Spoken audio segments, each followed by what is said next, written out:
श्री शिवाय नमस्तुभ्यम। आप सभी का दिन शुभ हो। भोलेनाथ और माँ पार्वती की कृपा सदा आप और आपके परिवारजनों पर बनी रहे। इससे पहले सावन मास महात्म्य के अध्याय में आपने जाना था कि किस प्रकार भगवान शिव ने देवी पार्वती को गौतम मुनि और प्रेतों के बीच में होने वाले संवाद को सुनाया था।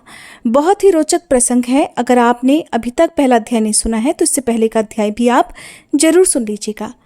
कहते हैं कि जब सच्चे मन से पुकारो तो भगवान भी मिल जाते हैं। इसी प्रकार जब भगवान चाहें तो अपने भक्त के मन में अपने प्रति भक्ति और श्रद्धा भी जागृत करने के लिए उनके सेवक तक बन जाते हैं। अपने भक्तों के स्नेह में भोलेनाथ जाने क्या क्या कर जाते हैं। अगर आप इस बारे में जानना चाहते हो तो सावन मास महात्म्य के बाद आज इस वीडियो के लास्ट में एक कहानी आपको सुनाएंगे, जरूर सुनिएगा। सावन मास महात्म्य में आगे बताते हुए महादेव जी देवी पार्वती से कह रहे हैं कि हे पार्वती, इंद्रेश्वर से पश्चिम और अर्क स्थल से पूर्व समवर्तेश्वर लिंग है। पुष्करिणी के जल में स्नान करके उनका दर्शन करने से मनुष्य 10 अश्वमेध यज्ञों का फल पा लेता है।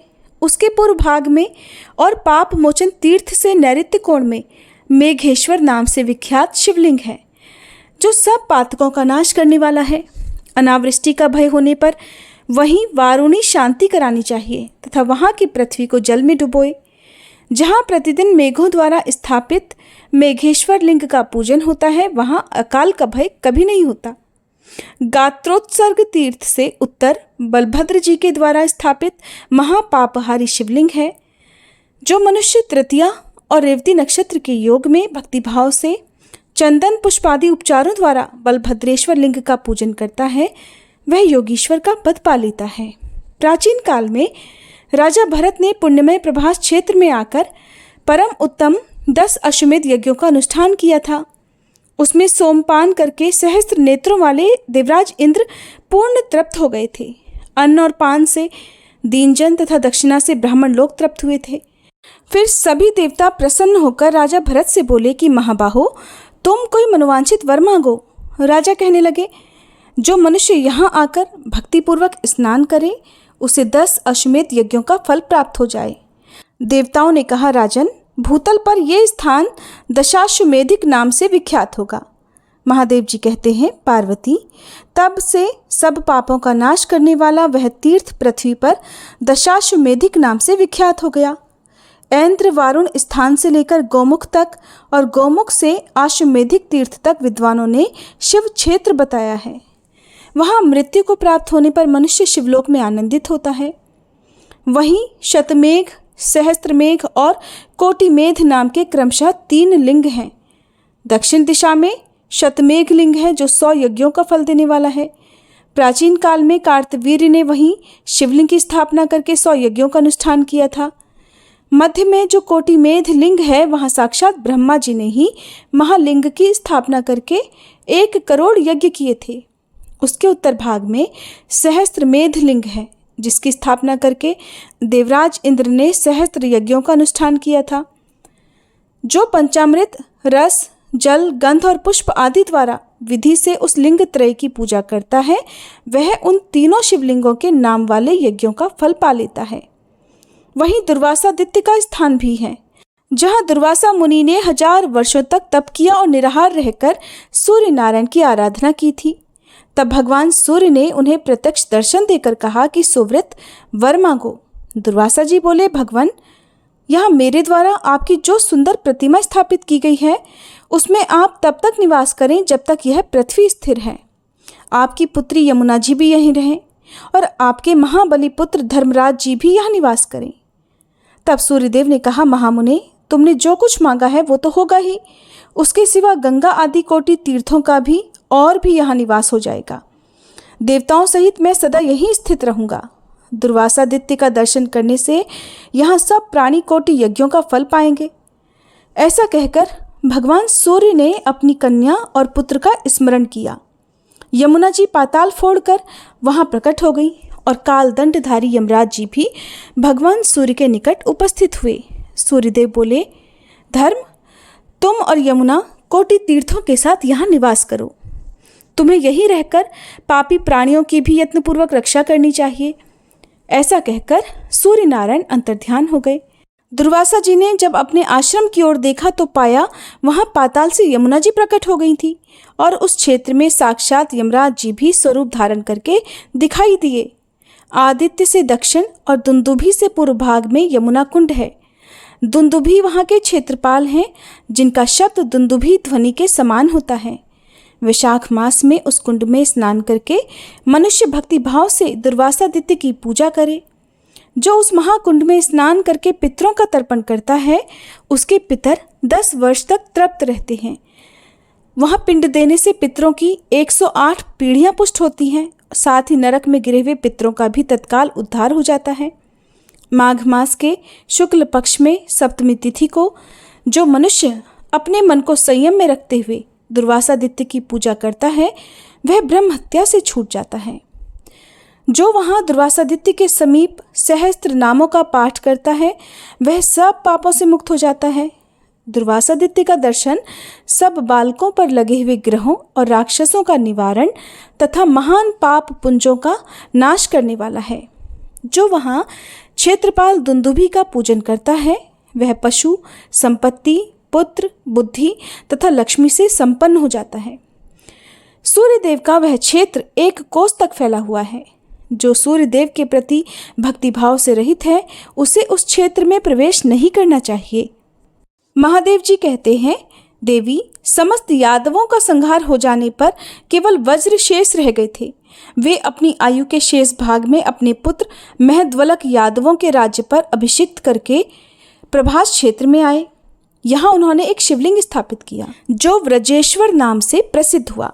राजा वज्र ने नारद जी के उपदेश से दीर्घ काल तक पाप नाशक प्रभास क्षेत्र में कठिन तपस्या की और परम सिद्धि को प्राप्त किया।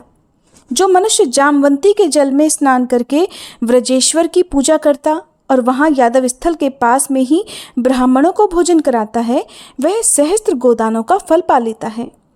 हिरण्या के समीप नगरादित्य का स्थान है। नागरादित्य सभी पापों का नाश करने वाले हैं। द्वारका में निघ्न के पुत्र सत्राजीत हुए हैं। उन्होंने ही वहां भगवान सूर्य की आराधना की और भगवान ने संतुष्ट होकर उन्हें स्यमंतक मणि प्रदान की जो प्रतिदिन 8 भार सोना देती थी। उसे देकर भगवान भानु ने पुनः सत्राजीत को वर मांगने के लिए प्रेरित किया।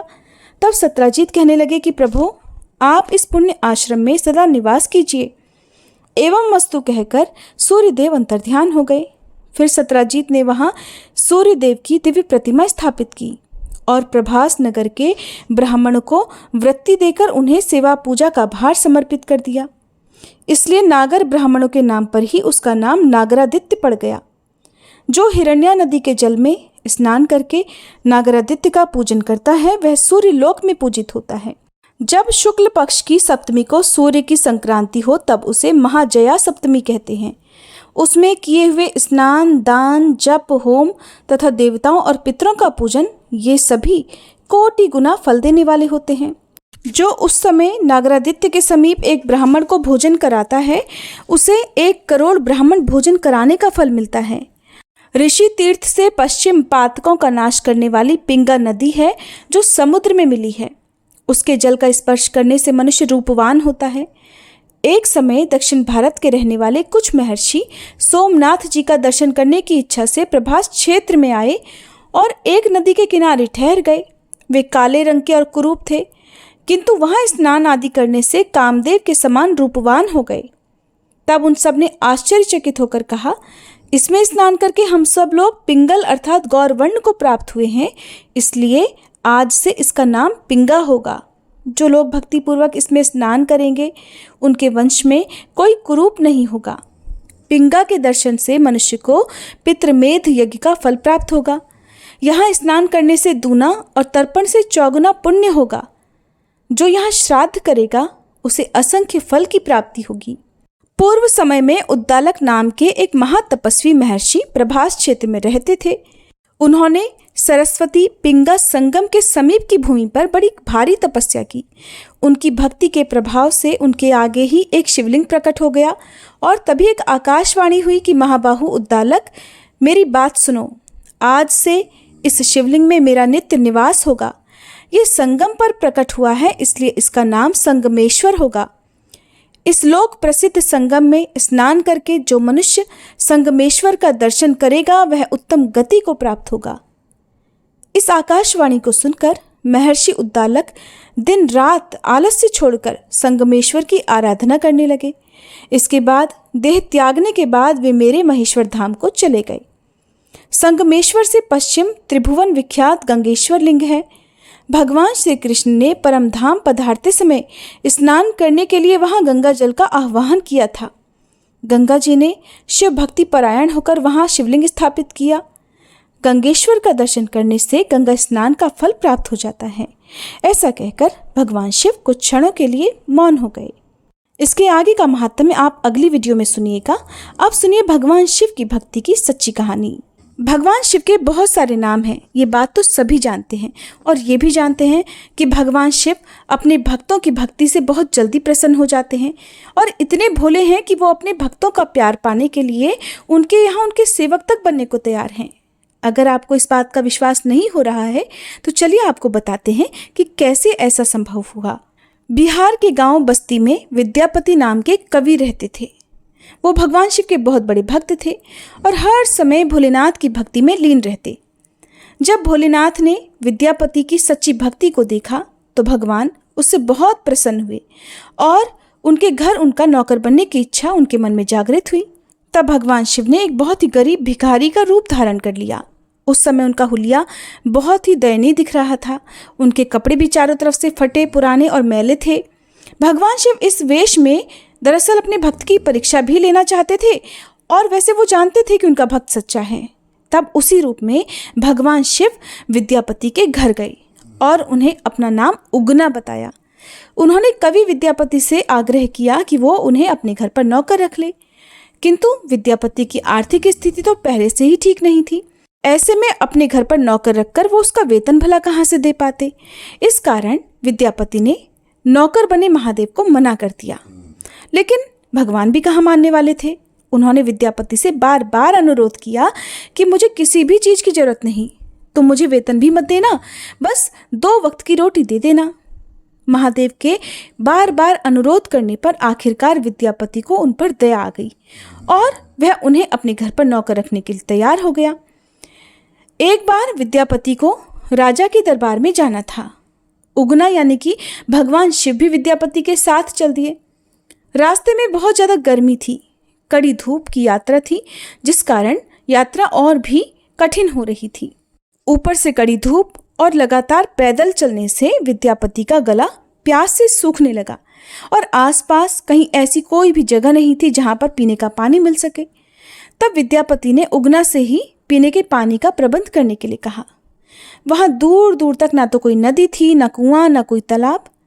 अब भगवान शिव कुछ दूर जाकर और अपनी जटाएं खोलकर 1 लोटा गंगा जल ले आए और विद्यापति ने जैसे ही जल पिया वो तुरंत पहचान गया कि ये तो साधारण जल नहीं, गंगा जल है, और आश्चर्य में पड़ गया कि इतने घने जंगल में और इतनी भीषण गर्मी के बीच में, जहाँ दूर दूर तक जल का कोई नामो निशान नहीं है, ना कोई कुआं है, ना तालाब है, तो वहाँ आखिरकार गंगा जल कहाँ से आया। अब तो विद्यापति को उगना पर संदेह हो आया। उसने सोचा कि क्यों ना उगना से ही सब कुछ सच सच उगलवाया जाए। इसलिए वह उगना से उसका वास्तविक परिचय जानने के लिए जिद करने लगा। जब विद्यापति ने उगना को शिव कहकर उनके चरण पकड़ लिए, तब उगना बने महादेव शिव को अपने वास्तविक रूप में प्रकट होना ही पड़ा। तब भोलेनाथ ने विद्यापति को अपने दिव्य रूप के दर्शन कराए और भगवान ने विद्यापति से कहा कि भक्त, मैं तुम्हारे साथ रहना चाहता हूँ, किंतु मैं तुम्हारे साथ तब तक ही रह सकता हूँ जब मैं उगना बनकर रहूँगा। लेकिन तुम मेरे इस रूप के बारे में किसी को बताना मत, नहीं तो मैं हमेशा हमेशा के लिए चला जाऊँगा। विद्यापति भगवान शिव की इन बातों को मान गए। लेकिन एक दिन किसी बात पर क्रोधित होकर विद्यापति की पत्नी जलती लकड़ी से भगवान शिव को मारने लगी। उसी समय विद्यापति के मुंह से निकल पड़ा, अरे भाग्यवान, ये तुम क्या कर रही हो? ये तो तुम साक्षात भगवान शिव को पीट रही हो। इतना बड़ा अपराध। बस इतना सुनते ही भगवान शिव वहां से अंतर्ध्यान हो गए। इसके बाद से विद्यापति उगना के नाम से भगवान शिव को जंगल जंगल भटकते हुए खोजने लगा। विद्यापति की ऐसी दशा को देखकर भगवान शिव विद्यापति के सामने फिर से प्रकट हुए और कहा कि भक्त, अब मैं तुम्हारे साथ नहीं रह सकता। उगना के रूप में मैं जितने दिन भी तुम्हारे साथ रहा और जहाँ भी मैं तुम्हारे साथ रहा उसके स्थान पर अब शिवलिंग के प्रतीक के रूप में मैं उसी स्थान पर सदा विद्यमान रहूँगा। और उसके बाद उस स्थान पर शिवलिंग प्रकट हो गया। उगना महादेव का प्रसिद्ध शिव मंदिर वर्तमान में मधुबनी जिले में भवानीपुर गांव में स्थित है। शिवरात्रि पर और सावन के दिनों में भक्तों का वहां पर तांता लगता है। अगर कोई भी भक्त सच्चे मन से भगवान शिव के सामने अपनी इच्छा बोलता है तो भगवान शिव उसकी वह इच्छा तुरंत ही पूरी कर देते हैं और अपने भक्तों के मन में सदा भक्ति जगाए रखते हैं। इसलिए जब भी आप दुख में घिरे हुए हों, सच्चे मन से और पूरे विश्वास के साथ भोलेनाथ की शरण में चले जाइए। आपको भगवान हर विपदा से, हर परेशानी से जरूर उबार लेंगे। जय भोलेनाथ। आज की ये कथा आपको कैसी लगी कमेंट बॉक्स में जरूर बताइएगा।